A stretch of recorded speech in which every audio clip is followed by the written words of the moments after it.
Running multiple instances in LDPlayer and everything starts lagging or freezing. Yeah, that's a common issue, but you can optimize it. Let's fix it. First, don't overload each instance. Set CPU cores to 1 or 2 and RAM to around 2 gigabytes per instance. Next, be realistic with how many instances your PC can handle. Too many at once will always cause lag. Virtualization is critical for multi-instance performance.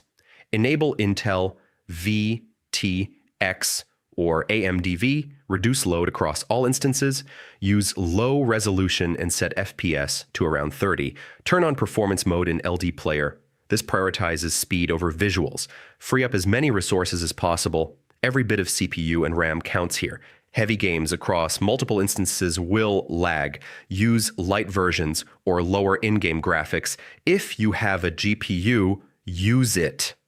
Set LDPlayer to high-performance graphics. Keep everything updated. New versions improve multi-instance performance. So, reduce resources per instance, limit how many you run, and optimize system load. That's how you fix LDPlayer multi-instance lag and boost performance in 2026.